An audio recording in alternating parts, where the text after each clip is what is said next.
Hey guys, have you ever wanted to hire an ISA for your business, but you're just not sure what to expect, what to look for? I'm going to give you my thoughts on that today. All right, so your business is growing at rapid rates. You're ready to hire an inside sales rep that's going to get on the phone for you. I've literally hired hundreds upon hundreds of inside sales reps over my career. So today I want to give you guys some tips that you should look at and apply to your business before you take the leap.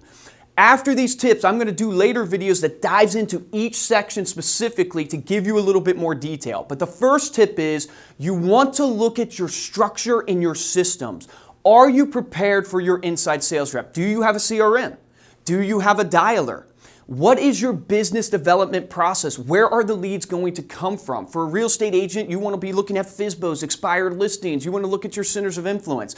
The key here is look at your structures and your systems, because if you don't have these in place, you're going to bring on an ISA, and the ISA is going to turn more into an admin than actually picking up the phone and doing the cold calls. Second tip I'll give you is that you need to be willing to set up a great commission structure for your ISA. Are you willing to appropriately incentivize them? Most real estate agents will give around 5% to 20% commissions off of the GCI of the close, but you want to make sure you are appropriately incentivizing them to go after the right thing. Third tip is you want to give your ISA some type of assessment, like a predictive index or a DISC assessment. We use the PI here, and you want to assess them and make sure you're looking for high A's and high B's. A high A stands for dominance and a high B stands for likability. So you want to make sure that they're really likable, but you also want to make sure that they're dominant, that they're assertive. We actually want a high A more than a B because we want them to be more assertive here than likable. You also want to look for low D's, low C's. A D stands for detail and a C stands for patience. You want your ISA to lack a little bit of detail because you don't want them to spend too much time thinking about the call, researching the call before they pick up the phone and dial, because it pays to be first. And you want them to have lack of patience so they go from one dial to the next.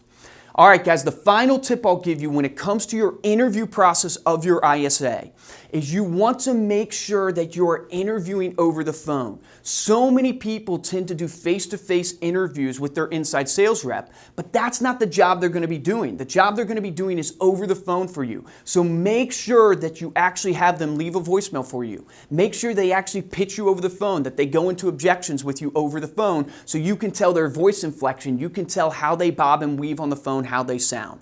There you have it, guys. There are some overarching tips that you want to make sure you have in your business before you dive into hiring an inside sales rep. If you like these tips, subscribe to our YouTube channel, comment below, let me know what your experience has been with inside sales reps. I'm going to dive in future videos to each of these sections in more detail for you.